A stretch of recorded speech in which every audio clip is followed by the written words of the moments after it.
ध्यान रख ले कि ये जो कृपा हुई है ये सर्वोपरि कृपा हुई है।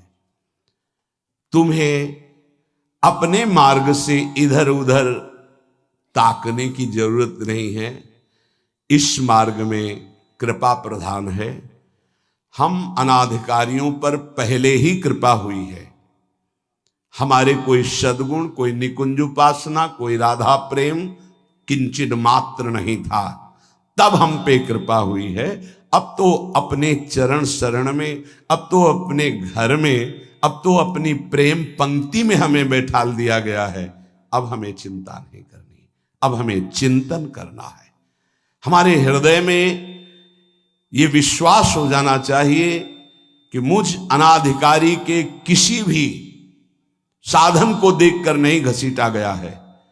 अपनी कृपा से मुझे लाडली लाल ने घसीटा है, तो अब वो मुझे इस माया के प्रवाह में बहने नहीं देंगे। पर हमको अब इस कृपा का अनादर भी नहीं करना है। कृपा का अनादर है मनमानी आचरण करना, आज्ञा के अनुसार ना चल पाना। मानो ये हमारा सबका प्रश्न है। अथ केन प्रयुक्तोयम पापम चरति पुरुषः अनिच्छन्नपि वार्ष्णेयो बलादिव नियोजितः। कल चर्चा हुई थी, जो हमारा स्वधर्म है उसका हमें पालन करना चाहिए। परधर्म भयावह, दूसरे के धर्म को स्वीकार करना मानो भय को स्वीकार करना है। किसी भी प्रलोभन से, बिल्कुल साधारण धर्म, लोकवत धर्म, असाधारण धर्म, अध्यात्म स्वरूप, भगवत प्राप्ति। साधारण धर्म में भी अपने धर्म का परिवर्तन नहीं करना चाहिए। जो हमारी भगवान ने धर्म व्यवस्था की है, जहां हमारा जन्म कर्म जो भी विधान रचा है, हम उसके अनुसार भगवत प्राप्ति करेंगे। बड़ी कृपा है, आकाशवृत्ति से जीवन चलता है, श्री जी को भोग लग करके मिलता है, परम पवित्र है।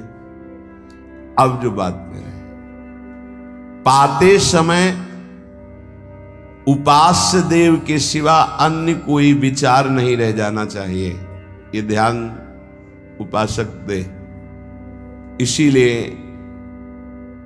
नाम कीर्तन चला दिया जाता है। चलता है नाम कीर्तन, नाम कीर्तन चला दिया जाता है कि आपका मन किसी विषय का चिंतन न करने पावे, नाम कानों में पड़े और चिंतन नाम का हो।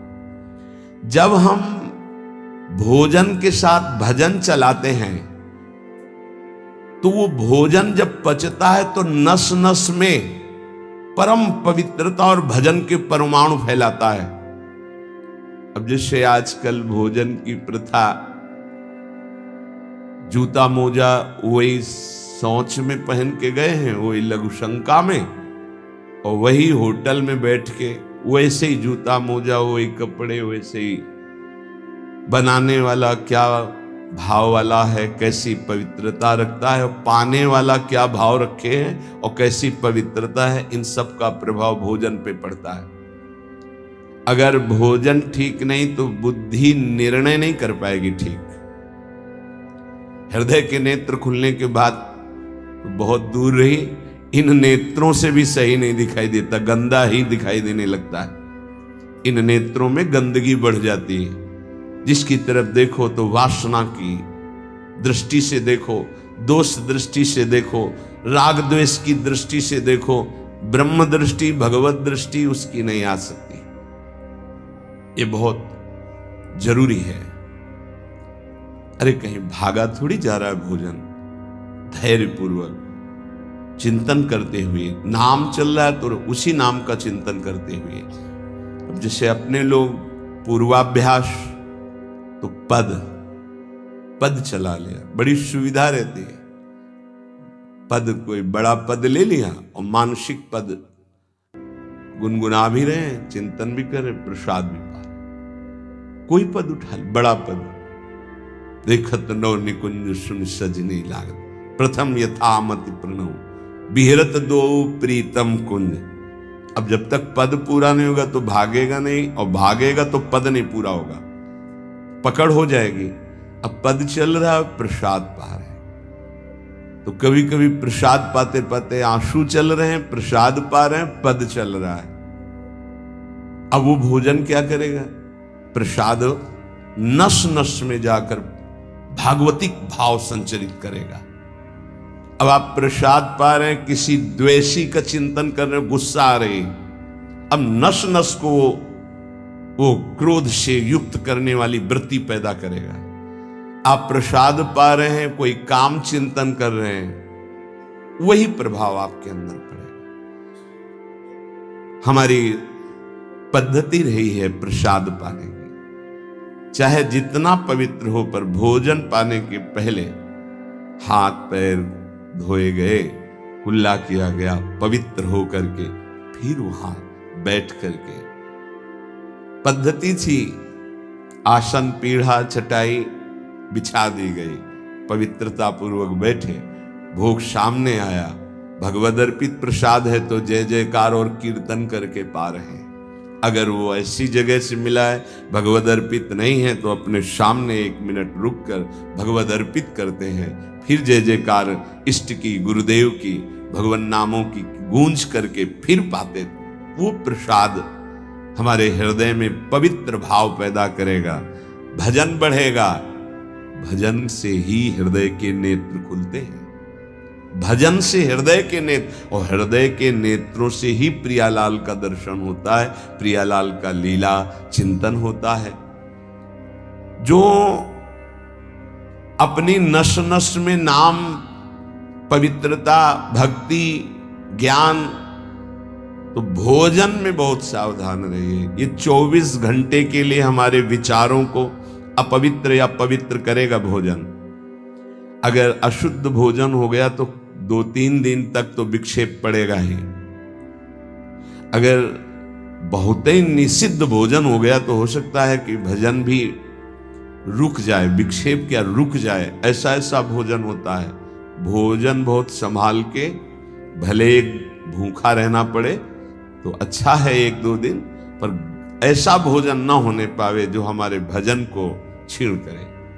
प्रायः जब श्री जी की शरणागति दीक्षा दी जाती है यहाँ, तो पहला कि तुम्हें 11 माला गुरु मंत्र के तो करने ही हैं, दूसरा 12 पद चतुरासी जी के पढ़ने ही हैं पक्का, तीसरा तुम्हें उस रसोई से कभी भोजन नहीं पाना है जिसमें मांस बना है, जिसमें मांस रांधा गया है। भले तुमको वहां दाल रोटी खीर और ये सब बना के दे, पर वो सात्विक भोजन नहीं होगा, वो राक्षसी भोजन होगा, क्योंकि वो रसोई अपवित्र है, उसके पात्र पवित्र। ये दीक्षा के समय दिया है। चौथा, जो तुम्हारे उपासना की, इष्ट की, गुरुदेव की, संतों की, भगवत स्वरूपों की निंदा करे, वो चाहे रिश्तेदार, नातेदार, चाहे कोई भी हो, हम उससे संभाषण बैठकर नहीं करेंगे, कान में उंगली डालकर राधा राधा बोलकर चले जाएंगे। ये दीक्षा के समय शिक्षा दी जाती है। यदि आप अपने कुसंग को नहीं त्याग सके, भोजन का सुधार नहीं कर सके, तो भजन में रुचि नहीं होगी। ध्यान रखना, हम जैसा अन्न पाते हैं वैसा मन बनता है, जैसा मन होता है वैसे ही चिंतन होता है। हमें हृदय के नेत्र खोलने हैं तो हमें आहार पवित्र करना है, पवित्र आहार पवित्र चिंतन के साथ हमें पाना है। ऐसे जल्दीबाजी नहीं, जल्दीबाजी है तो हम नहीं पा रहे हैं, जब हमें समय होगा पा लेंगे। कोई प्राण थोड़ी निकल जाएंगे, एक बार न पाएंगे, एक दिन ना पाएंगे, नहीं निकल। कई कई दिन भोजन न पाने पर भी ऐसा नहीं होता कि प्राण निकल गए। बड़ी सामर्थ्य है, प्रभु ने सामर्थ्य दी है। उपासक सावधान रहे, कहीं प्रसाद पाते समय कोई ऐसा दृश्य, ऐसी वार्ता न कर बैठे जो भजन में बड़ी हानि पैदा कर दे। जैसे आप मोबाइल रख लिए तो आप ऐसे दृश्य देख रहे हो जो आपका सर्वनाश करने वाले हो, भोजन पा रहे हो, तो आप निश्चित समझ लेना, निश्चित भ्रष्ट हो जाओगे।